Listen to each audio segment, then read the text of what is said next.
ಒಂದು ಜಾಯಿನ್ ಆಗಲಿ ಆಗಿದೆ. ಹಾಂ ಹಾಂ ಹಾಂ. ರಾಜ್ಯದಲ್ಲಿ 3 ಉಪಚುನಾವಣೆಗಳು ಚನ್ನಪಟ್ಟಣ, ಶಿಗ್ಗಾವಿ ಹಾಗೂ ಸಂಡೂರು ಅತ್ಯಂತ ಮಹತ್ವವನ್ನು ಪಡೆದುಕೊಂಡಿರತಕ್ಕಂಥ ಚುನಾವಣೆ. ಅದರಲ್ಲೂ ಚನ್ನಪಟ್ಟಣ ಬಹುನಿರೀಕ್ಷಿತವಾದಂಥ ಒಂದು ಚುನಾವಣೆ. ಇಡೀ ರಾಜ್ಯದಲ್ಲಿ ಕಳೆದ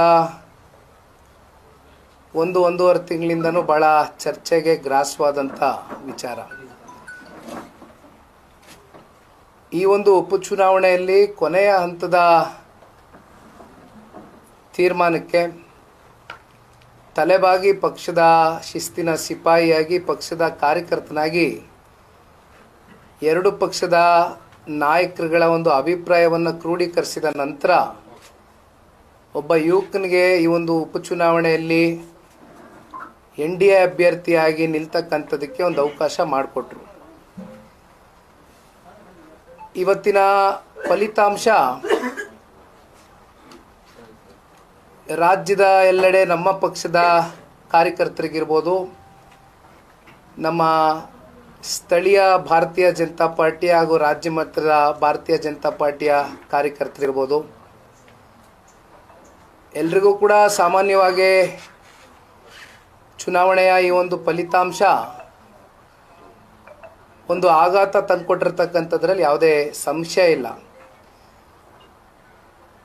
ಆದರೆ ಒಂದು ತಮ್ಮೆಲ್ಲರಲ್ಲೂ ಕೇಳ್ಕೊಳ್ತಕ್ಕಂಥದ್ದು, ಈ ಒಂದು ಕೊನೆಯ ಹಂತದ ಬೆಳವಣಿಗೆಯಲ್ಲಿ ಕಳೆದ 18 ದಿನಗಳ ಕಾಲ ನನ್ನ ಚುನಾವಣಾ ಪ್ರಚಾರದ ವೇಳೆ, ಬನ್ನಿ ದೇವರಾಜಣ್ಣ ಚೇರ್ ಹಾಕಿ, ಪ್ರತಿ ಹಳ್ಳಿಯಲ್ಲೂ ಕೂಡ ಹಿರಿಯರು, ತಾಯಂದಿರು, ಯುವಕರು ಎಲ್ಲರೂ ಕೂಡ ಭಾಳ ಪ್ರೀತಿ ವಾತ್ಸಲ್ಯವನ್ನು ತೋರಿಸಿದ್ದಾರೆ. ಹತ್ತತ್ರ 87,000 ಮತಗಳು NDA ಅಭ್ಯರ್ಥಿಯಾಗಿರ್ತಕ್ಕಂಥ ನನ್ನ ಪರವಾಗಿ ಕ್ರೋಢೀಕರಿಸಿದೆ. ಪ್ರಜಾಪ್ರಭುತ್ವದ ಈ ಚುನಾವಣೆ ಅಂತಕ್ಕಂಥ ವ್ಯವಸ್ಥೆಯಲ್ಲಿ ಚುನಾವಣೆಗಳಲ್ಲಿ ತೀರ್ಮಾನ ತಗೊಳ್ತಕ್ಕಂಥ ಶಕ್ತಿ ಇರ್ತಕ್ಕಂಥದ್ದು ಒಬ್ಬರಿಗೆ, ಅದು ಜನಸಾಮಾನ್ಯರಿಗೆ, ಮತದಾರರಿಗೆ. ಅಂತಿಮವಾಗಿ ಇವತ್ತು ಮತದಾರರು ಒಂದು ತೀರ್ಪನ್ನು ಕೊಟ್ಟಿದ್ದಾರೆ, ಒಂದು ತೀರ್ಮಾನವನ್ನು ತೆಗೆದುಕೊಂಡಿದ್ದಾರೆ. ಇವೆಲ್ಲದಕ್ಕೂ ತಲೆಬಾಗ್ತೇವೆ. ಜೊತೆಯಲ್ಲಿ 87,000 ಮತಗಳು ಒಬ್ಬ ಯುವಕನ ಪರವಾಗಿ, ಪಕ್ಷದ ಪರವಾಗಿ, 2 ಪಕ್ಷದ ನಾಯಕರು, ಕಾರ್ಯಕರ್ತರು ಕಳೆದ 18-20 ದಿನದಿಂದ ನಿರಂತರವಾಗಿ ಅತ್ಯಂತ ಪ್ರಾಮಾಣಿಕವಾಗಿ ಶ್ರಮಿಸಿದ್ದಾರೆ. ಅವರೆಲ್ಲರಿಗೂ ಕೂಡ ಮಾಧ್ಯಮದ ಮೂಲಕ ಧನ್ಯವಾದಗಳನ್ನ ತಿಳಿಸ್ತಾ, ಜೊತೆಯಲ್ಲಿ ಬಹುಮುಖ್ಯವಾಗಿ ಮಾಧ್ಯಮದ ಎಲ್ಲ ಚೀಫ್ ಎಡಿಟರ್ ಲೆವೆಲಿಂದ ಹಿಡಿದು ಕ್ಯಾಮ್ರಾಮನ್ಸ್ ಇರ್ಬೋದು, ರಿಪೋರ್ಟರ್ಸ್ ಇರ್ಬೋದು, ತಾವೆಲ್ಲರೂ ಭಾಳ ಸಹಕಾರ ಕೊಟ್ಟಿದ್ದೀರಿ.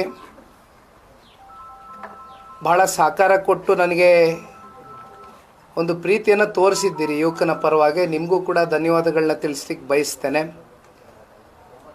ಹಾಗಾಗಿ ಒಂದು ನಾನು ಎಲ್ಲರಲ್ಲೂ ಹೇಳ್ತಕ್ಕಂಥದ್ದು, ನಮ್ಮ ಕಾರ್ಯಕರ್ತರುಗಳಲ್ಲಿ ವಿಶೇಷವಾಗಿ ಈ ಒಂದು ಉಪಚುನಾವಣೆ ಬಯಸದೇ ಬಂದಂಥ ಉಪಚುನಾವಣೆ, ಕೊನೆಯ ಹಂತದಲ್ಲಿ ತಗೊಂಡಂಥ ಒಂದು ತೀರ್ಮಾನ, ನಿರ್ಣಯಕ್ಕೆ ನಾನು ತಲೆ ಬಾಗಬೇಕಾದಂಥ ಒಂದು ಪರಿಸ್ಥಿತಿಗೆ ಬಂದು ನಿಂತೆ. ಆದರೆ ಒಂದು ಇಡೀ ರಾಮನಗರ ಜಿಲ್ಲೆಯಲ್ಲಿ ಸನ್ಮಾನ್ಯ ದೇವೇಗೌಡರನ್ನ, ಸನ್ಮಾನ್ಯ ಕುಮಾರಣ್ಣ ಅವ್ರನ್ನ ರಾಜಕೀಯವಾಗಿ ಇವತ್ತೇನಾದರೂ ಇಷ್ಟು ಎತ್ತರಕ್ಕೆ ಬೆಳೆಸಿರ್ತಕ್ಕಂಥ ಜನ ಇದ್ದರೆ ಅದು ರಾಮನಗರ ಜಿಲ್ಲೆಯ ಜನತೆ. ಹಾಗಾಗಿ ನಾನು ಕೆಲವೊಂದಷ್ಟು ಚುನಾವಣಾ ಸಂದರ್ಭದಲ್ಲಿ ಮಾತುಗಳನ್ನ ಕೊಟ್ಟಿದ್ದೆ. ಅದು ಚುನಾವಣೆಗೆ ಮಾತ್ರ ಸೀಮಿತವಾಗಿರ್ತಕ್ಕಂಥ ಮಾತಾಗಿರೋದಿಲ್ಲ. ನನ್ನ ಚುನಾವಣೆಯ ಗೆಲುವು ಸೋಲು ಇವ್ಯಾವನ್ನೂ ಕೂಡ ನಿರ್ಣಯ ಮಾಡೋದಿಲ್ಲ. ಹಾಗಾಗಿ ಇವತ್ತು ಸನ್ಮಾನ್ಯ ಕುಮಾರಣ್ಣ ಅವ್ರಿಗೆ ಕೇಂದ್ರದಲ್ಲಿ ಸಚಿವ ಸ್ಥಾನ ದೊರಕಲಿಕ್ಕೆ ಒಂದು ಕಡೆ ರಾಜ್ಯದ ಜನತೆ, ರಾಮನಗರ ಮತ್ತು ಮಂಡ್ಯ ಜಿಲ್ಲೆಯ ಜನತೆಯೂ ಕೂಡ ಅಷ್ಟೇ ಶಕ್ತಿಯನ್ನು ತುಂಬಿಸಿದ್ದೀರಿ, ಕಾರಣಕರ್ತರಾಗಿದ್ದೀರಿ. ಹಾಗಾಗಿ ಏನು ನಮಗೆ ಕಳೆದ 30-40 ವರ್ಷದಿಂದ ದೀರ್ಘಕಾಲ ಆಶೀರ್ವಾದವನ್ನು ಮಾಡಿದ್ದೀರಿ, ನಿಮ್ಮ ಋಣವನ್ನು ತೀರಿಸ್ತಕ್ಕಂಥ ಪ್ರಾಮಾಣಿಕ ಕೆಲಸ ನಿಮ್ಮ ಜೊತೆಯಲ್ಲಿ ನಾನು ನಿಂತು ಮಾಡ್ತೇನೆ. ನಾನು ಕೊಟ್ಟಿರ್ತಕ್ಕಂಥ ಮಾತನ್ನು ಯಾವುದೂ ಕೂಡ ಹಿಂಪಡ್ತಕ್ಕಂಥಕ್ಕೂ ಹೋಗೋದಿಲ್ಲ, ನಾನು ತೊಗೊಳ್ತಕ್ಕಂಥದ್ದಕ್ಕೆ ಹೋಗೋದಿಲ್ಲ. ಇವತ್ತೇನು ಯುವಕರ ಪರವಾಗಿ ಕೆಲವೊಂದಷ್ಟು ವಿಷಯಗಳ ಬಗ್ಗೆ ಪ್ರಸ್ತಾವನೆ ಮಾಡಿದ್ದೆ, ಅವೆಲ್ಲವನ್ನು ಭಾಳ ಗಂಭೀರವಾಗಿ ಪರಿಗಣನೆಗೆ ತಗೊಂಡು ಸನ್ಮಾನ್ಯ ಕುಮಾರಣ್ಣ ಅವರ ಜೊತೆಯಲ್ಲಿ ನಾನು ಈ ಜಿಲ್ಲೆಯ ಒಬ್ಬ ಮಗ ಅಂತಕ್ಕಂಥದ್ದು ನಾನು ಭಾವಿಸಿದ್ದೇನೆ. ಕಾರಣ ಇವತ್ತು ನಾವು ಇಲ್ಲಿ ಪ್ರೆಸ್ ಮೀಟ್ ಕರೆದಿರೋದು ನಮ್ಮ ಬಿಡದಿ ತೋಟದ ಮನೆಯಲ್ಲಿ. ತೋಟ ಖರೀದಿ ಮಾಡಿದ್ದೆ 85ನೇ ಇಸ್ವಿ. ಹಾಗಾಗಿ ನಾವು ಇಲ್ಲಿ ಹುಟ್ಟದೆ ಹೋಗಿರ್ಬೋದು, ನಾನು ಒಪ್ಕೊಳ್ತೇನೆ, ನಾವೇನು ಇಲ್ಲಿ ಜನಿಸಿಲ್ಲ. ಆದರೆ ನಮ್ಮ ಜಿಲ್ಲೆಯ ಜನತೆಯ ಒಂದು ಸಂಬಂಧ ಹಾಗೂ ಸಂಪರ್ಕ ಅತ್ಯಂತ ಭಾವನಾತ್ಮಕವಾದಂಥ ಒಂದು ಸಂಬಂಧ. ಎಲ್ಲೂ ಕೂಡ ಅದಕ್ಕೆ ಚ್ಯುತಿ ಬರದೇ ಇರತಕ್ಕಂಥ ನಿಟ್ಟಿನಲ್ಲಿ ನಿಮ್ಮ ಜೊತೆಯಲ್ಲಿ ಪ್ರಾಮಾಣಿಕವಾಗಿ ಹೆಜ್ಜೆಯನ್ನು ಹಾಕ್ತೇನೆ.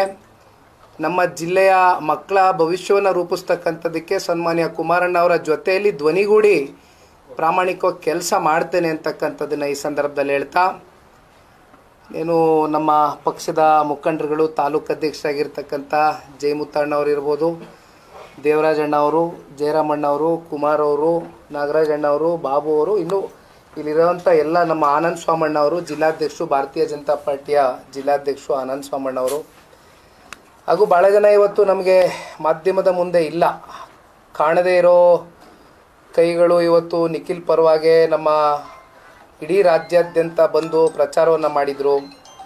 ಮಂಡ್ಯ ಜಿಲ್ಲೆಯಲ್ಲೂ ಅದರಲ್ಲೂ ವಿಶೇಷವಾಗಿ ನಮ್ಮ ಪಕ್ಷದ ಅಭಿಮಾನಿಗಳು, ಕಾರ್ಯಕರ್ತರು ಒಂದು ರೀತಿ ಸೈಲೆಂಟ್ ವಾರಿಯರ್ಸ್ ರೀತಿ ಕೆಲಸ ಮಾಡಿದರು. ಭಾಳ ಪ್ರಾಮಾಣಿಕವಾಗಿ ದುಡಿದಿದ್ದಾರೆ. ಎಲ್ಲರೂ ಕೂಡ ಭಾಳ ಪ್ರಾಮಾಣಿಕವಾಗಿ ಚುನಾವಣೆಯಲ್ಲಿ ಹೋರಾಟ ಮಾಡಿದ್ದೇವೆ. ಆದರೆ ಚುನಾವಣೆಯ ಗೆಲುವು ಸೋಲು ಕೆಲವೊಂದಷ್ಟು ಕಾರಣಗಳಿದ್ದೇ ಇರುತ್ತೆ, ಇಲ್ಲ ಅಂತ ನಾನೇನು ಅಲ್ಗಳಿಯೋದಿಲ್ಲ.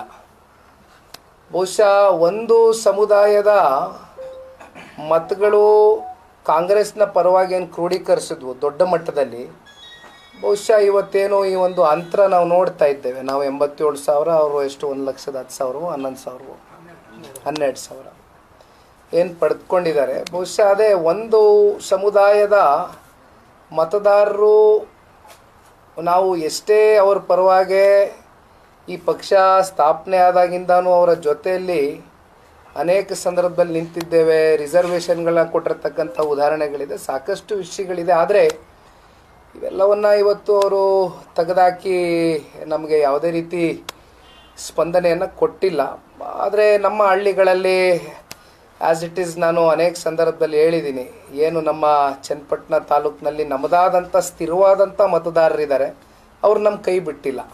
ಅವ್ರು ನಮ್ಮ ಜೊತೆಯಲ್ಲಿ ಇರೋ ಕಾರಣದಿಂದನೇ ಇವತ್ತು 87,000ವರೆಗೂ ನಾವೇನು ಟಚ್ ಮಾಡಿದ್ದೀವಿ ಮಾರ್ಜಿನ್ನು.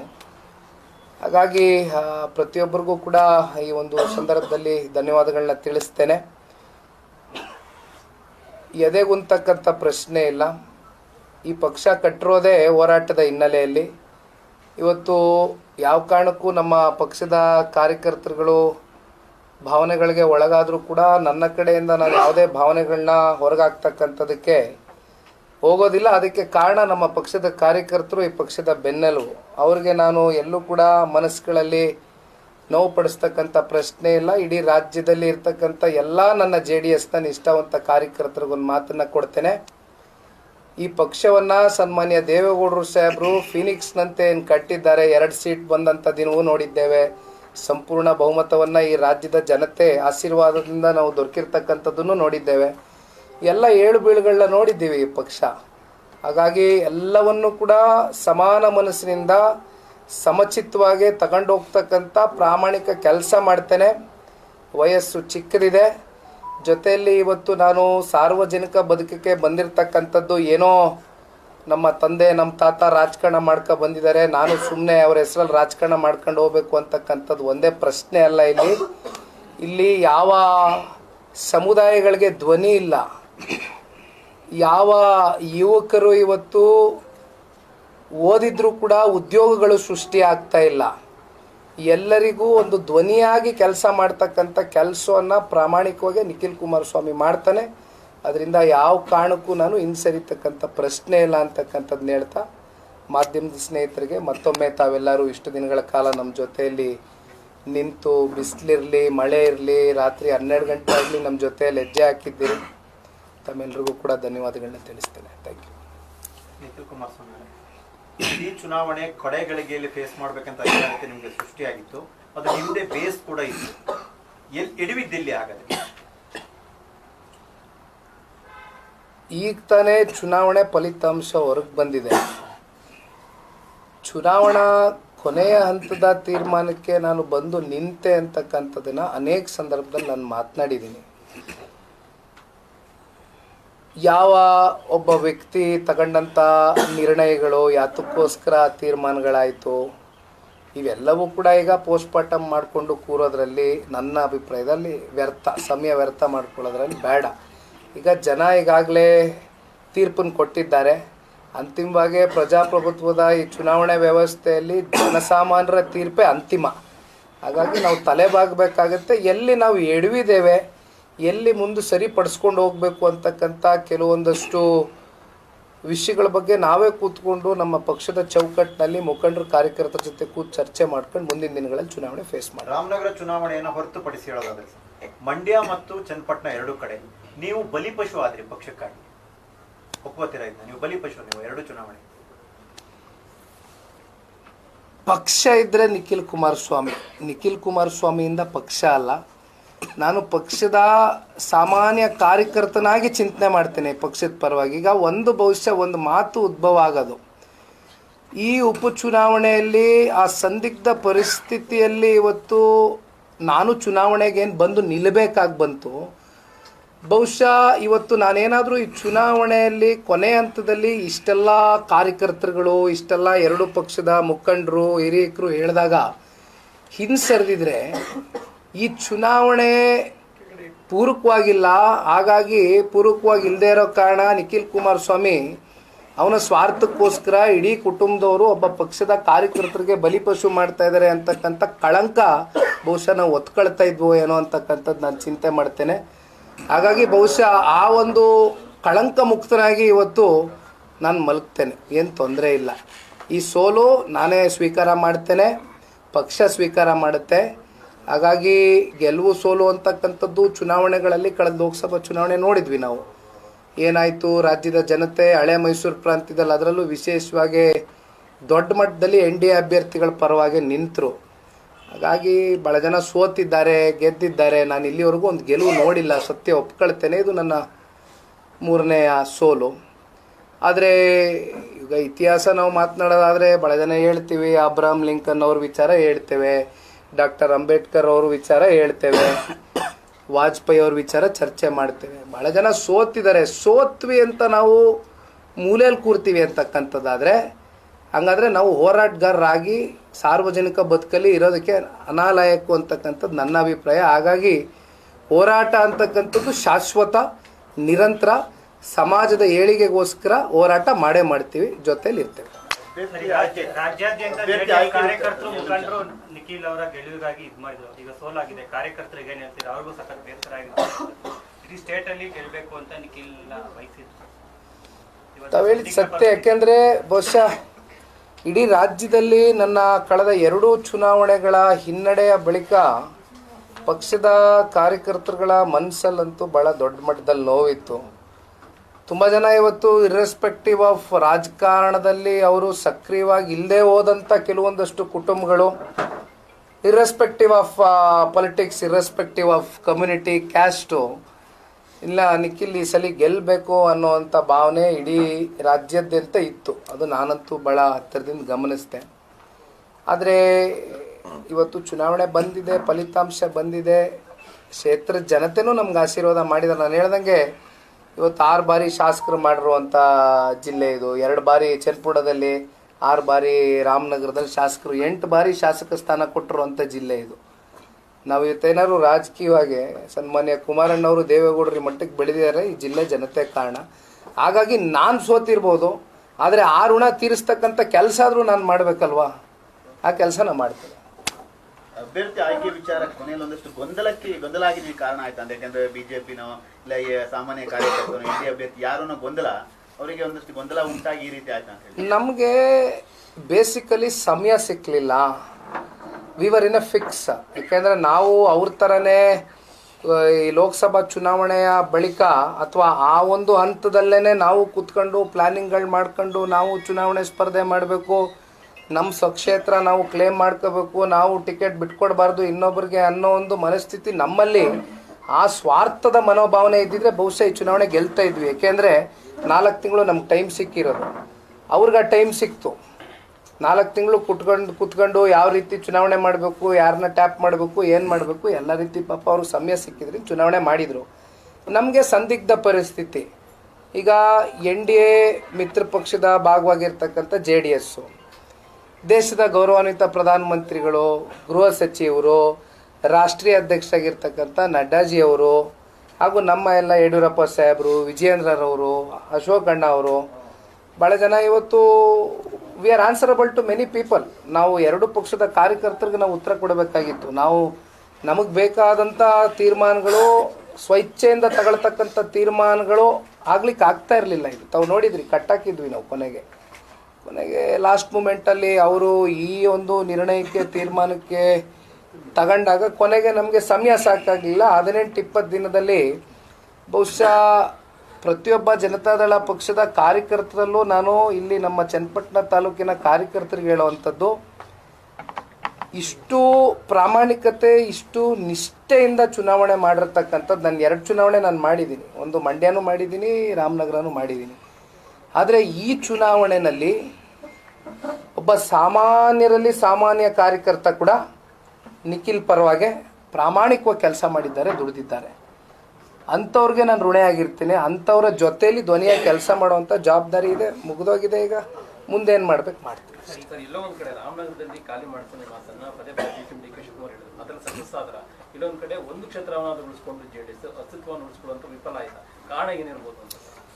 ಒಂದು ಚುನಾವಣೆಯ ಗೆಲುವು ಸೋಲು ಇಲ್ಲಿಂದ ಖಾಲಿ ಮಾಡಿಸಿದ್ವಿ ಅಥವಾ ವಾಪಸ್ಸು ನಾವಿಲ್ಲಿ ಪ್ರಬಲವಾಗಿ ನಮ್ಮ ರಾಜಕೀಯ ಶಕ್ತಿಯನ್ನು ಮತ್ತೆ ಬೆಳೆಸ್ಕೊಂಡ್ವಿ ಅಂತಕ್ಕಂಥದ್ದನ್ನ ತೀರ್ಮಾನ ಮಾಡಲಿಕ್ಕೆ ಆಗೋದಿಲ್ಲ. ಹಾಗಿದ್ದಾಗ ಕಳೆದ ಲೋಕಸಭಾ ಚುನಾವಣೆಯಲ್ಲಿ ಬೆಂಗಳೂರು ಗ್ರಾಮಾಂತರ ಏನಾಯಿತು? ನಾವೇನಾರು ಹಂಗೆ ಮಾತಾಡಿದ್ವಾ? ಹಾಗಿದ್ರೆ ನಾವು ಇಲ್ಲಿಂದ ಅವ್ರನ್ನ ರಾಮನಗರ ಜಿಲ್ಲೆಯಿಂದ ಖಾಲಿ ಮಾಡಿಸ್ಬಿಟ್ವು ಅಂತ ಹೇಳೋಕ್ಕಾಗತ್ತಾ? ಇಲ್ಲಿ ಶಕ್ತಿ ಇರುವಂಥದ್ದು ಪ್ರಜಾಪ್ರಭುತ್ವದ ವ್ಯವಸ್ಥೆಯಲ್ಲಿ ಮತದಾರರಿಗೆ ಮಾತ್ರ. ಮತದಾರರು ಯಾವ ರೀತಿ ಬೇಕಾದರೂ ತೀರ್ಮಾನಗಳು, ನಿರ್ಣಯಗಳು ಚುನಾವಣೆಗೆ ಸಾಂದರ್ಭಿಕವಾಗಿ ತಗೊಳ್ತಕ್ಕಂಥ ಶಕ್ತಿ ಇದೆ, ಆಗಿದೆ. ಹಾಗಾಗಿ ಇಲ್ಲಿ ಯಾರನ್ನೂ ಖಾಲಿ ಮಾಡಿಸ್ತಕ್ಕಂಥದ್ದಾಗಲಿ ಮಾಡ್ಲಿಕ್ಕೆ ಆಗೋದಿಲ್ಲ. ಕುಮಾರಸ್ವಾಮಿ ಸೋಲು, DK ಶಿವಕುಮಾರ್ ಗೆಲುವು ಅನ್ನೋ ಮಾತನ್ನ DK ಶಿವಕುಮಾರ್ ಹೇಳ್ತಾರೆ. ನನ್ನ ಗೆಲುವು ಚನ್ನಪಟ್ಟಣದಲ್ಲಿ, ಕುಮಾರಸ್ವಾಮಿ ಅವರು ಸೋಲು ಅಂತ. ಸಂತೋಷ ಆಯ್ತು. ಇವತ್ತೇನು ಗೆದ್ದಿದ್ದಾರೆ, ಗೆದ್ದಿದ್ದ ಮಾತ್ರಕ್ಕೆ ಬೀಗ್ತಕ್ಕಂಥದ್ದು ಆಗಬಾರ್ದು. ನನಗೆ ವಯಸ್ಸು ಭಾಳ ಚಿಕ್ಕದಿದೆ. ನನ್ನ ಒಂದು ರಾಜಕಾರಣದ ಅನುಭವ 3 ಸೋಲುಗಳಾಗಿದೆ, ಪೆಟ್ಟು ತಿಂದಿದ್ದೇನೆ. ನನ್ನಲ್ಲಿ ಏನು ಜಾಸ್ತಿ ಲೋಪದೋಷಗಳಿಲ್ಲ ಅಂದರೂ ಕಾರಣಾಂತರಗಳಿಂದ ಚುನಾವಣೆಯಲ್ಲಿ ಸೋತಿದ್ದೀನಿ. ಆದರೆ ಗೆದ್ವಿ ಅನ್ನೋ ಮಾತ್ರಕ್ಕೆ ಬೀಗಿದ್ರೆ ಮತ್ತೆ ಅದೇ ಜನ ಮುಂದಿನ ಚುನಾವಣೆಗಳಲ್ಲಿ ಯಾವ್ಯಾವ ರೀತಿ ಉತ್ತರ ಕೊಡ್ತಾರೆ. ಹಾಗಾಗಿ ಇವತ್ತೊಂದು ಅವಕಾಶ ಸಿಕ್ಕಿದೆ. ಅದೇನೋ ಕ್ಷೇತ್ರದ ಜನತೆ ಪರವಾಗಿ ನಿಂತು ಅದೇನೋ ಈಗ ಎಷ್ಟೆಲ್ಲ ಫಂಡು 500 ಕೋಟಿ ರೂಪಾಯಿ ಎಷ್ಟ ತಗೊಂಬಂದಿದ್ದೀನಿ ಅಂತಾರಲ್ಲ, ದಯಮಾಡಿ ಮುಂದುವರಿಸಲಿ. ನಾವು ನಮ್ಮ ಕಡೆಯಿಂದ ನಮ್ಮ ಕ್ಷೇತ್ರದ ಆಗುಹೋಗುಗಳು, ಅಭಿವೃದ್ಧಿ ವಿಚಾರ ಇರ್ಬೋದು, ಉದ್ಯೋಗದ ವಿಚಾರ ಇರ್ಬೋದು, ಇವೆಲ್ಲದಕ್ಕೂ ಪ್ರಾಮಾಣಿಕವಾಗಿ ಸ್ಪಂದನೆಯನ್ನು ಕೊಡ್ತೇವೆ. ಸೋಲಿಗೆ ಸಾಕಷ್ಟು ಕಾರಣಗಳಿರ್ತವೆ ಸರ್. ಪ್ಲಸ್ ಮೈನಸ್ 2 ಆಗ್ತಾ ಇರೋ ಸಂದರ್ಭದಲ್ಲಿ ನಿಮಗೆ ಚುನಾವಣೆ ಸಂದರ್ಭದಲ್ಲಿ ನಿಮ್ಮ ಲೂಪಲ್ಸ್ ಏನು, ಮೈನಸ್ಗಳೇನು, ಅದು ಯಾರು ತಮಗೆ ಸುತ್ತಮುತ್ತಲು ಹೇಳಲಿಲ್ವಾ? ಅದನ್ನು ಸರಿಪಡಿಸೋ ಪ್ರಯತ್ನ ಆಗಲಿಲ್ವಾ? ನನ್ನ ಪ್ರಕಾರ ಯಾವುದೇ ಲೂಪ್ ಹೋಲ್ಸ್ಗಳು ಇಟ್ಕೊಂಡು ಈ ಚುನಾವಣೆ ನಾವು ಮಾಡಲೇ ಇಲ್ಲ. ನನಗೆ ಅತ್ಯಂತ ಆತ್ಮತೃಪ್ತಿ ಇದೆ. ಬಹುಶಃ JDS ಪಕ್ಷದ ಇತಿಹಾಸದಲ್ಲಿ ಇಂಥ ಒಂದು ಐತಿಹಾಸಿಕವಾದಂಥ ಚುನಾವಣೆ, ಇತಿಹಾಸದ ಪುಟಗಳಲ್ಲಿ ಉಳ್ಕೊಳ್ತಕ್ಕಂಥ ಚುನಾವಣೆ, ಫಲಿತಾಂಶ ನನ್ನ ಪರವಾಗಿ ಬರದೇ ಹೋದರೂ ಕೂಡ ಎಲ್ಲೂ ಕೂಡ ನಾವು ಎಡವಿಲ್ಲ. ಚುನಾವಣಾ ಪ್ರಚಾರದ ವೇಳೆ ಆಗಲಿ ಅಥವಾ ಪ್ರತಿ ಮನೆಗೂ ನಾವು ಮತದಾರರಿಗೆ ರೀಚ್ ಔಟ್ ಆಗ್ತಕ್ಕಂಥ ವಿಚಾರ ಇರಲಿ, ನಮ್ಮ ಸಮಯ ವಿರೋಧ ಪಕ್ಷದವರು ಲಘುವಾಗಿ ಮಾತನಾಡಿದರೂ ಕೂಡ ನಮಗೆ ನಾವು ಮಾಡಿದಂಥ ಅಭಿವೃದ್ಧಿ ಕೆಲಸ ಕಾರ್ಯಗಳ ಬಗ್ಗೆ ನಾವು ಭಾಳ ಪಾಸಿಟಿವಿಟಿಯಿಂದ ಚರ್ಚೆ ಮಾಡಿದ್ದಾಗಲಿ, ಎಲ್ಲ ರೀತಿಯಿಂದನೂ ಪ್ರಾಮಾಣಿಕತೆ ಇಸ್ ದ ಮೇಜರ್ ಫ್ಯಾಕ್ಟರ್. ನಾನು ಹೇಳೋದು ಅತ್ಯಂತ ಪ್ರಾಮಾಣಿಕತೆಯಿಂದ ಚುನಾವಣೆ ಮಾಡಿದ್ದೀವಿ.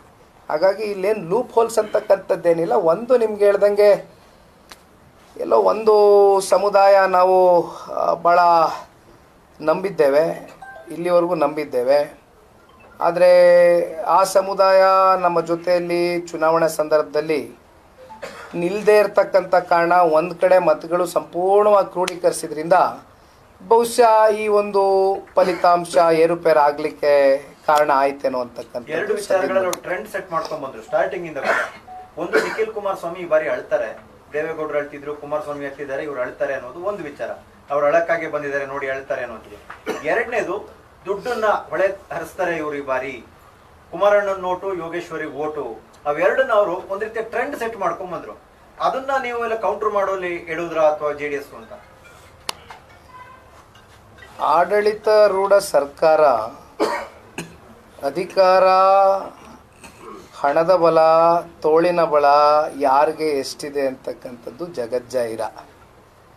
ಇಲ್ಲಿ ಈ ಚುನಾವಣೆಯಲ್ಲಿ ದುಡ್ಡು ಕಾಸಿನ ವಿಚಾರವಾಗಿ ಮಾತನಾಡ್ತಕ್ಕಂಥದ್ದು ಸೂಕ್ತ ಅಲ್ಲ. ಏಕೆಂದರೆ ನನಗೆ ಒಬ್ಬ ಯುವಕನಾಗಿ ಒಳಗಡೆ ಆತಂಕ, ಚುನಾವಣೆಗಳಲ್ಲಿ ಒಂದು ದುಡ್ಡು ಕಾಸಿನ ಹಣದ ವ್ಯವಸ್ಥೆಗಳು ಕನಿಷ್ಠ ಪಕ್ಷ ಮುಂದಿನ ದಿನಗಳಲ್ಲಾದರೂ ಇವೆಲ್ಲವನ್ನ ಒಂದು ಕಡಿವಾಣ ಹಾಕಬೇಕು ಅಂತಕ್ಕಂಥದ್ದು ನನ್ನ ಅಭಿಪ್ರಾಯ. ಏಕೆಂದರೆ ಚುನಾಯಿತಿ ಪ್ರತಿನಿಧಿಗಳಿರ್ಬೋದು ಅಥವಾ ಸಾರ್ವಜನಿಕ ಬದುಕಲ್ಲಿರ್ತಕ್ಕಂಥ ಯಾವುದೇ ಪಕ್ಷದ ವ್ಯಕ್ತಿಗಳಿರ್ಬೋದು, ಇವತ್ತು ಯಾರು ಕೂಡ ರಾಜಕಾರಣಕ್ಕೆ ಬಂದು ಹಣ ಗಳಿಸ್ಲಿಕ್ಕೆ ಪರ್ಸೆಂಟೇಜ್ ಬಗ್ಗೆ ನಾನು ಮಾತಾಡೋದಿಲ್ಲ. ಒಂದು ಪರ್ಸೆಂಟೇಜ್ ಇದ್ದೇ ಇರ್ತಾರೆ, ರಾಜಕಾರಣದಲ್ಲಿ ಬಂದ ನಂತರನೇ ಹಣ ಗಳಿಸಿರ್ತಾರೆ. ಆದರೆ ಮೆಜಾರಿಟಿ ಆಫ್ ದ ಪರ್ಸೆಂಟೇಜು ಇವತ್ತು ರಾಜಕಾರಣದಲ್ಲಿ ಇರ್ತಕ್ಕಂಥ ಮುಂದಿನ ಯುವ ಪೀಳಿಗೆಗಾಗಲಿ ನಾವು ಒಂದು ಸಂದೇಶ ಕೊಟ್ಟು, ಇಲ್ಲ ನೀವೆಲ್ಲ ರಾಜಕಾರಣಕ್ಕೆ ಬರಬೇಕು, ಏನಾದರೂ ಒಂದು ಸಮಾಜವನ್ನು ಪರಿವರ್ತನೆ ಮಾಡ್ತಕ್ಕಂಥದ್ದಕ್ಕೆ ನಿಮ್ಮ ಕೈಲಿ ಒಂದು ಶಕ್ತಿ ಇದೆ, ಬನ್ನಿ ಅಂತ ಯುವ ಪೀಳಿಗೆಗಾದರೂ ಕರೀಲಿಕ್ಕೆ ಈ ದುಡ್ಡು ಕಾಸಿನ ವ್ಯವಸ್ಥೆಗಳು ಬದಲಾವಣೆ ಆಗಬೇಕು ಅಂತಕ್ಕಂಥ ಅಪೇಕ್ಷೆ ಪಡೋನಲ್ಲಿ ನಾನು ಒಬ್ಬ. ಸರ್, ಈಗ ಸಮುದಾಯದ ವಿಚಾರ ಮಾತಾಡಿಸಿ ಜನಪದದಲ್ಲಿ ಒಕ್ಕಲಿಗ ಅದಕ್ಕೆ ಅಷ್ಟು ಈಕ್ವಲ್ ಆಗಿದೆ. ಒಕ್ಕಲಿಗನ್ನು ಹೊರತುಪಡಿಸಿ ಮುಂದಷ್ಟು ಬೇರೆ ಬೇರೆ ಸಮುದಾಯಗಳ ಸೆಳೆಯೋದ್ರಲ್ಲಿ ನೀವು ವಿಫಲರಾದ್ರೆ ಇಲ್ಲ ಲೀಡರ್ಗಳ ಸಮಸ್ಯೆ ಆಯ್ತಾ ಅಂತ ಹೇಳಿ, ಸೆಕೆಂಡ್ ಲೈನ್ ಲೀಡರ್ಸ್ ಆ ಸಮುದಾಯ ಸಂಬಂಧಪಟ್ಟಿದ್ದು. ಜನತಾದಳ ಪಕ್ಷ ಅಧಿಕಾರದಲ್ಲಿರಲಿ ಇಲ್ಲದೆ ಹೋಗಲಿ ಯಾವತ್ತೂ ಕೂಡ ಒಂದು ಸಮುದಾಯ ಒಂದು ಸಮಾಜದ ಏಳಿಗೆಗೋಸ್ಕರ ದುಡಿಮೆ ಮಾಡಿರ್ತಕ್ಕಂಥ ಪಕ್ಷ ಅಲ್ಲ. ಸರ್ವ ಜನಾಂಗದ ಶಾಂತಿಯ ತೋಟ ರಚನೆ ಮಾಡಬೇಕು ಅಂತ ಸನ್ಮಾನ್ಯ ಕುಮಾರಣ್ಣ ಅವರು ಯಾವಾಗಲೂ ಏನು ಹೇಳ್ತಾ ಇರ್ತಾರೆ, ಹೃದಯ ತುಂಬಿ ಹೇಳ್ತಾ ಇರ್ತಾರೆ. ಆ ರೀತಿ ನಾವು ಸರ್ವರಿಗೂ ನೀವು ಯಾವ ಜಾತಿ, ಯಾವ ಸಮುದಾಯ, ಯಾವ ಧರ್ಮಕ್ಕೆ ಸೇರಿದ್ದೀರಾ ಅಂತಕ್ಕಂಥದ್ದು ಎಂದೂ ಪ್ರಶ್ನೆ ಮಾಡಿಲ್ಲ ನಾವು. ಆದರೆ ಬಹುಶಃ ವಿಪರ್ಯಾಸ ಒಂದಂತೂ ಸತ್ಯ, ನಾವು ಮೊನ್ನೆ ಚುನಾವಣೆ ಸಂದರ್ಭದಲ್ಲಿ ಹೇಳಿದ್ವಿ, ಹತ್ತತ್ರ 1,500 ಕೋಟಿಯಷ್ಟು ಅನುದಾನ ತಗೊಂಬಂದು ನಾವು ಚನ್ನಪಟ್ಟಣ ತಾಲೂಕಿನ ಅಭಿವೃದ್ಧಿಗೆ ಹೂಡಿಕೆ ಮಾಡಿದ್ವಿ. ಆದರೆ ನಮ್ಮಲ್ಲಿ ಪ್ರಚಾರದ ಕೊರತೆ, ನಾವು ಪ್ರಚಾರ ಪಡೆದುಕೊಳ್ಳಕ್ಕೆ ಹೋಗಿಲ್ಲ. ಅದು ಬಹುಶಃ ನಮ್ಮಲ್ಲಿ ಇರುವಂಥ ದೊಡ್ಡ ಲೋಪದೋಷ ಅಂತಕ್ಕಂಥದ್ದನ್ನ ನಮಗೆ ಅರಿವಾಗಿರುವಂಥದ್ದು. ನಾವು ಚುನಾವಣೆ ಸಂದರ್ಭದಲ್ಲೇ ನಾವು ಮಾತನಾಡ್ತಾ ಇದ್ವಿ, ಈಗ 10 ರೂಪಾಯಿ ಕೆಲಸ ಮಾಡಿದ್ರೆ 100 ರೂಪಾಯಿಯಷ್ಟು ಇವತ್ತು ಪ್ರಚಾರ ಪಡ್ಕೊಳ್ತಕ್ಕಂಥ ಸಮಾಜದ ಮಧ್ಯೆ ಇವತ್ತು 1000 ರೂಪಾಯಿ ಕೆಲಸ ಮಾಡಿ 10 ರೂಪಾಯಿ ಕೂಡ ನಾವು ಪ್ರಚಾರ ಪಡ್ಕೊಂಡಿಲ್ವಲ್ಲ ಅಂತಕ್ಕಂಥದ್ದನ್ನ ಬಹುಶಃ ಆ ವಿಚಾರ ಅಂತೂ ನಾವು ಹೇಳ್ಬೋದು ಇವತ್ತು. ಆದರೆ ನಾವು ಯಾವತ್ತೂ ಒಂದು ಸಮುದಾಯ ಜಾತಿ ಪರವಾಗಿ ಕೆಲಸ ಮಾಡಿಲ್ಲ, ಎಲ್ಲರ ಜೊತೆಯಲ್ಲೂ ಇದ್ದೇವೆ, ಮುಂದೆನೂ ಇರ್ತೇವೆ. ಪ್ರಚಾರದ ಬಗ್ಗೆ ಹೇಳಿದ್ವಿ, ಹಿಂದೆ ನಿಮ್ಮ ಎಲೆಕ್ಷನ್ 19 ಎಲೆಕ್ಷನ್ ಕೂಡ ಕುಮಾರಸ್ವಾಮಿ ಅವರು ಮುಖ್ಯಮಂತ್ರಿ ಆಗಿದ್ರು, ರೈತರ ಸಾಲ ಮನ್ನಾ ಮಾಡಿದ್ರು. ಅದಾದ ನಂತರದಲ್ಲಿ ಸಾಕಷ್ಟು ಒಂದು ವಿವಾದಗಳು ಬಂದಾಗ ಒಂದು ಸಮುದಾಯಗಳ ಜೊತೆ ನಿಂತಿದ್ರು ಅವರು. ಅಂದ್ರೆ 23 ಎಲೆಕ್ಷನ್ ಆಗ್ಬೋದು, ಮತ್ತೆ ಈ ಎಲೆಕ್ಷನ್ ಕೂಡ ಪ್ರಚಾರದ ವಿಚಾರ ಮಾತಾಡಿ ಅಲ್ಲಿಂದ ಇಲ್ಲಿವರೆಗೂ ಅದನ್ನ ಸರಿ ಮಾಡ್ಕೊಳಕ್ ಆಗ್ಲಿಲ್ವಾ ಅಂತ. ತಾವು ಒಳ್ಳೆ ಪಾಯಿಂಟ್ ನಾನು ಮಿಸ್ಔಟ್ ಮಾಡಿದ್ದೆ. ಈಗ ರೈತರ ಸಾಲ ಮನ್ನಾ ಬಗ್ಗೆ ನೀವೇನು ಚರ್ಚೆ ಮಾಡ್ತೀರಿ, ಈಗ ರೈತರ ಸಾಲ ಮನ್ನಾ ಬರೀ ಹಳೆ ಮೈಸೂರು ಪ್ರಾಂತ್ಯದಲ್ಲಿ ಅಷ್ಟೇ ಆಗಿಲ್ಲ. ಯಾಕೆಂದರೆ ನಮಗೆ ನಮ್ಮ ಪಕ್ಷ ಬಲಿಷ್ಠವಾಗಿರುವಂಥದ್ದೇ ಹಳೆ ಮೈಸೂರು ಪ್ರಾಂತ್ಯ, ಇದು ವಾಸ್ತವ. ಒಂದು ಹಂತದ ಬಲಿಷ್ಠತೆ ಇರುವಂಥದ್ದು ನಮಗೆ ಹಳೆ ಮೈಸೂರು ಪ್ರಾಂತ್ಯ. ಆದರೆ ಉತ್ತರ ಕರ್ನಾಟಕಕ್ಕೆ ಹೋದರೂ ಕೂಡ irrespective of cost and community ಪ್ರತಿಯೊಬ್ಬರಿಗೂ ರೈತರ ಸಾಲ ಮನ್ನಾ ಆಗಿದೆ. ಹಾಗಾಗಿ ಮುಂದಿನ ದಿನಗಳಲ್ಲಿ ಏನು ಸನ್ಮಾನ್ಯ ದೇವೇಗೌಡರು ಸಾಹೇಬ್ರನ್ನ ನಾವೆಲ್ಲ ಹಿಂದೆ ಭಾಳ ಚಿಕ್ಕ ಹುಡುಗರು, ಆದರೆ ದೇವೇಗೌಡರು ಸಾಹೇಬರು ಕೂತ್ಕೊಂಡು ನಮಗೆ ಒಂದಷ್ಟು ಪಾಠಗಳು ಮಾಡ್ತಾ ಇರ್ತಾರೆ, ಒಂದಷ್ಟು ಅವ್ರ ಇತಿಹಾಸವನ್ನು ತಿರ್ಚಬೇಕಾದ್ರೆ ನೋಡ್ತಾ ಇರ್ತೇವೆ. ಎಲ್ಲ ಸಮುದಾಯ ಜಾತಿಗಳಿಗೂ ಕೂಡ ಸಮಚಿತ್ತವಾಗಿ ಒಂದು ಶಕ್ತಿಯನ್ನು ತುಂಬಿಸ್ತಕ್ಕಂಥ ಕೆಲಸ ಸನ್ಮಾನ್ಯ ದೇವೇಗೌಡರು ಸಾಹೇಬರು ಮಾಡ್ಕೊಂಬಂದಿದ್ದಾರೆ. ಇವೆಲ್ಲವನ್ನು ಒಂದು ಮಾರ್ಗದರ್ಶನದ ರೀತಿ ನಾವು ಕೂಡ ಮುಂದಿನ ದಿನಗಳಲ್ಲಿ ನಮ್ಮ ಯುವ ಪೀಳಿಗೆ ಇರ್ಬೋದು ಅಥವಾ ಹಿರಿಯರನ್ನ ವಿಶ್ವಾಸಕ್ಕೆ ತೊಗೊಂಡೋಗ್ತಕ್ಕಂಥ ಕೆಲಸವನ್ನು ಸಂಘಟನೆಯ ದೃಷ್ಟಿಯಿಂದ ಮಾಡ್ತೇನೆ. ನಾನು ಸಂಘಟನೆ ಮಾಡ್ತೀನಿ, ಕಾರ್ಯಕರ್ತರಿಗೆ ಧೈರ್ಯ ತುಂಬ್ತೀನಿ ಅಂದರೆ ಬಹುಶಃ ದೇವೇಗೌಡರ ಮೊಮ್ಮಗನಾಗಿ ಕುಮಾರಸ್ವಾಮಿಯ ಮಗನಾಗಿ ನಿಮ್ಮ ಮುಂದೆ 2 ಮಾಡೆಲ್ ಇದೆ. ಒಂದು ದೇವೇಗೌಡರ ಮಾಡಲ್ ಪಾಲಿಟಿಕ್ಸು, ಇಲ್ಲ ಕುಮಾರಸ್ವಾಮಿ ಅವರ ಮಾಡಲ್ ಪಾಲಿಟಿಕ್ಸ್. ನಿಮಗೆ ಯಾವ್ದು ಅನಿವಾರ್ಯ ಅಥವಾ ಅಗತ್ಯ ಅಂತ ಅನಿಸ್ತು? ನನ್ನ ಅಭಿಪ್ರಾಯದಲ್ಲಿ ಪ್ರತಿಯೊಬ್ಬರ ವ್ಯಕ್ತಿಯಲ್ಲೂ ಕೂಡ ಈಗ ಬಹುಶಃ ಕುಮಾರಣ್ಣನಿಗೆ ಇರ್ತಕ್ಕಂಥ ಹೃದಯವಂತಿಕೆ ಏನಿದೆ, ಹೃದಯ ವೈಶಾಲ್ಯತೆ ಗುಣಗಳು, ಹೃದಯವಂತಿಕೆ ಬಹುಶಃ ಸಾರ್ವಜನಿಕ ಬದುಕಿಗೆ ಬಂದ ಮೇಲೆ ಎಲ್ಲವೂ ಕೂಡ ಒಂದು ರೀತಿ ಲೆಕ್ಕಾಚಾರದ ರೀತಿ ರಾಜಕಾರಣಗಳು ನಡೆಯುತ್ತೆ. ಆದರೆ ನಮ್ಮ ತಂದೆ ಅಂತ ಹೇಳ್ತಕ್ಕಂಥದ್ದೆಲ್ಲ ಇವತ್ತು ಇಡೀ ರಾಜ್ಯನೂ ನೋಡಿದ್ದಾರೆ. ಸನ್ಮಾನ್ಯ ಕುಮಾರಣ್ಣ ಅವರ ತಾಯಿ ಹೃದಯವನ್ನು ಯಾರೇ ಕಷ್ಟ ಅಂತ ಬಂದರೂ ಕೂಡ ಅವರು ಹೃದಯ ಮಿಡಿಯುತ್ತೆ. ಹಾಗಾಗಿ ಆ ಒಂದು ಗುಣ ಅಂತೂ ನಾನು ಖಂಡಿತವಾಗ್ಲೂ ಸನ್ಮಾನ್ಯ ನಮ್ಮ ತಂದೆಯವರಲ್ಲಿ ಅಳವಡಿಸ್ಕೊಳ್ಳಿಕ್ಕೆ ಯಾವಾಗಲೂ ಕೂಡ ಅಳವಡಿಸ್ಕೊಳ್ಳಿಕ್ಕೆ ಅನ್ನೋದಕ್ಕಿಂತ ಹೆಚ್ಚಾಗಿ ಇಟ್ ಶುಡ್ ಬಿ ನ್ಯಾಚುರಲ್. ಇನ್ನೊಬ್ಬರು ನೋವಲ್ಲಿದ್ದಾಗ ಅವರ ಜಾಗದಲ್ಲಿ ನಾವು ನಿಂತು ಯೋಚನೆ ಮಾಡ್ತಕ್ಕಂಥದ್ದಾಗಬೇಕು. ಆಗಲೇ ನಾವು ಜನಪ್ರತಿನಿಧಿಗಳು ಅಂತ ಅನ್ಸ್ಕೊಳ್ಳೋಕ್ಕೆ ಅರ್ಹರಿರ್ತೀವಿ. ಅದನ್ನು ಹೊರತುಪಡಿಸಿ ಈಗ ಸನ್ಮಾನ್ಯ ದೇವೇಗೌಡರು ಸಾಹೇಬರು ಬಂದು is N encyclopaedia of politics. ಅಲ್ಲಿ ಕಲಿತಕ್ಕಂಥದ್ದಕ್ಕೆ ಎಷ್ಟು ಆಳವಾಗಿ ಹೋದರೂ ಅಷ್ಟು ಡೆಪ್ತು ಡೀಟೇಲ್ಸ್ ಸಿಗುತ್ತೆ. ಹಾಗಾಗಿ ಇಬ್ಬರ ಒಂದು ವ್ಯಕ್ತಿತ್ವನೂ ಕೂಡ ಮುಂದಿನ ದಿನಗಳಲ್ಲಿ ಒಂದು ರೂಢಿಸ್ಕೊಳ್ತಕ್ಕಂಥ ಒಂದು ಕೆಲಸವನ್ನು ಮಾಡ್ತೇನೆ. ಜವಾಬ್ದಾರಿನೂ ನನ್ನ ಮೇಲಿದೆ. ಗೊತ್ತಿದೆ ಇವತ್ತು ಪ್ರಾದೇಶಿಕ ಪಕ್ಷ ಕಟ್ತಕ್ಕಂಥದ್ದು ಎಷ್ಟು ಕಷ್ಟ ಇದೆ, ಕಟ್ಟಿ ಉಳಿಸ್ಕೊ ಬರ್ತಕ್ಕಂಥದ್ದು ಎಷ್ಟು ಕಷ್ಟ ಇದೆ ಅನ್ನೋದು. ಹಾಗಾಗಿ ಇವೆಲ್ಲ ಕಷ್ಟದ ಅರಿವು ನನಗೆ ಗೊತ್ತಿದೆ. ಅದರಲ್ಲೂ ನಮ್ಮದು hour party is not built by leaders, it is built by ಕಾರ್ಯಕರ್ತರು.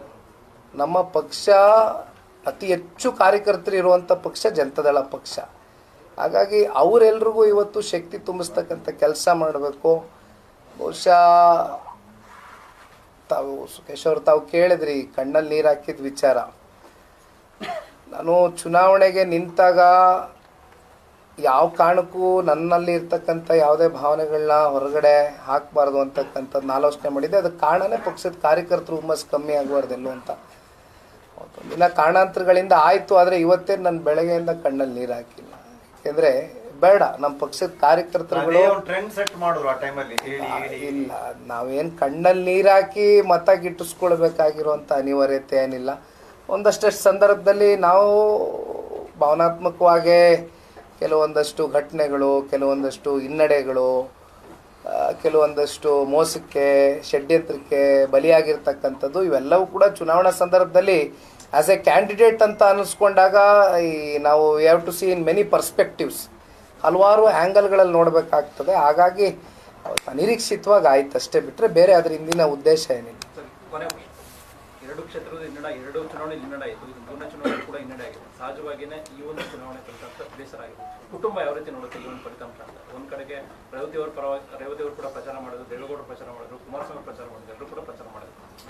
ನಿಮ್ಮ ರಾಜಕೀಯ ಭವಿಷ್ಯ ದೃಷ್ಟಿಯಿಂದ ನನ್ನ ಕುಟುಂಬ, ಪಕ್ಷದ ಕಾರ್ಯಕರ್ತರು, ಜೊತೆಯಲ್ಲಿ ನಮ್ಮ NDA ಮಿತ್ರ ಪಕ್ಷವಾಗಿರ್ತಕ್ಕಂಥ ಭಾರತೀಯ ಜನತಾ ಪಾರ್ಟಿಯ ಕಾರ್ಯಕರ್ತರು, ನಾವೆಲ್ಲರೂ ಒಂದು ಕುಟುಂಬದ ರೀತಿ ಇವತ್ತು ಆಲೋಚನೆ ಮಾಡಬೇಕಾಗ್ತದೆ.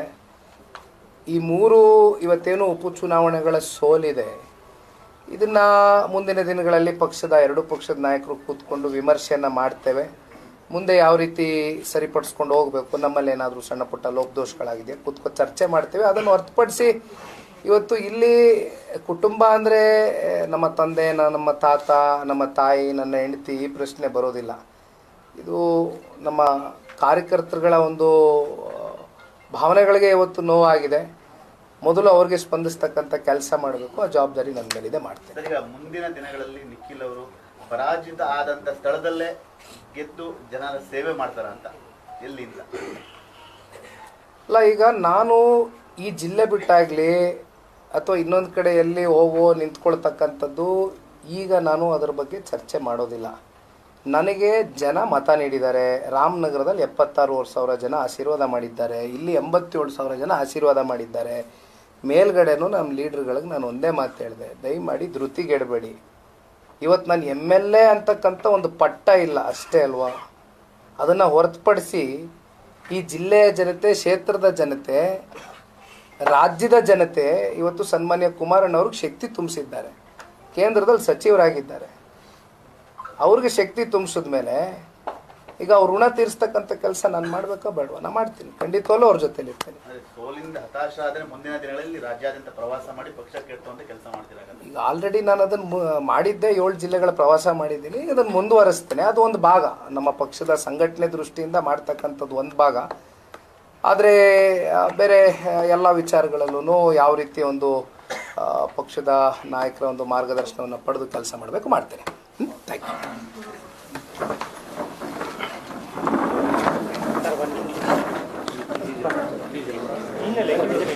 ಇಂಗ್ಲಿಷ್ ಮೀಡಿಯಾ ಏನೆಂದು ಜನ ಕುತ್ಕೊಬಿಡಿ, ಇಟ್ಬಿಡಿ, ಎಲ್ಲ ಇಟ್ಬಿಡಿ.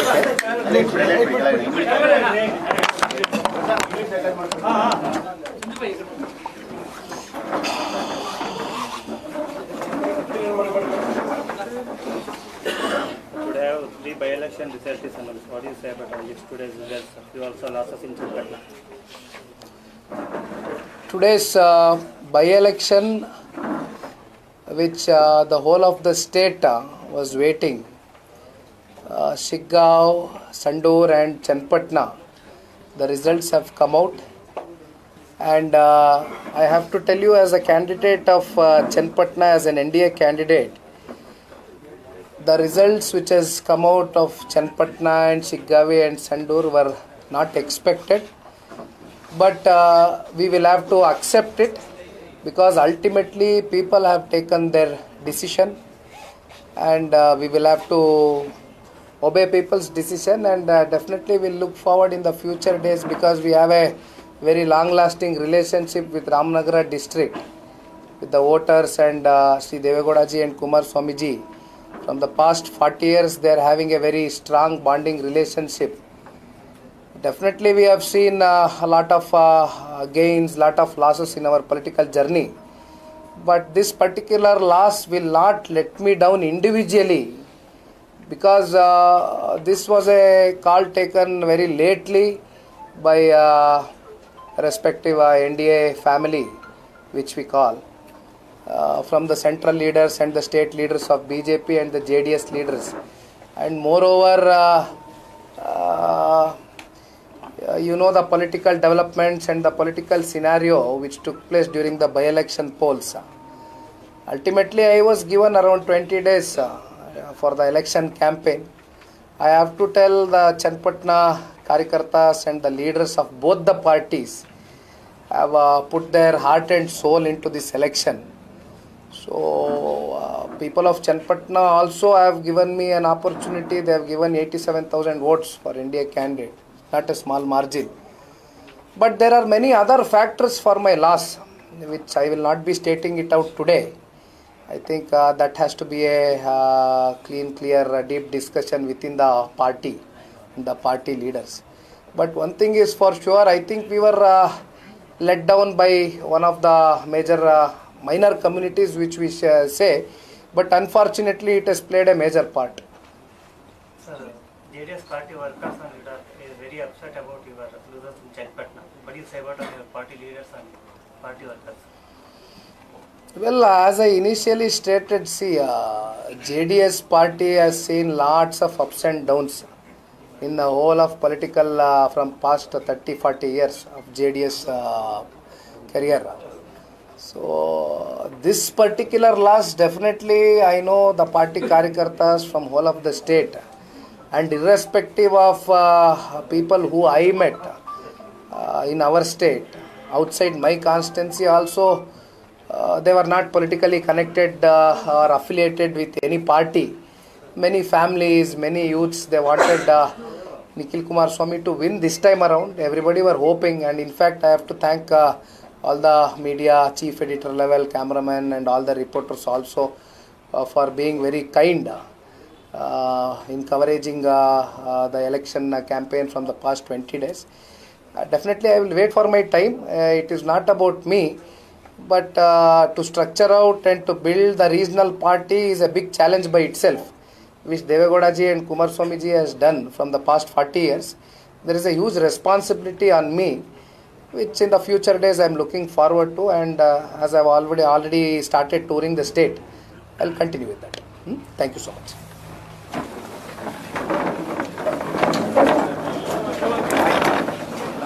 Thank you, Thank you.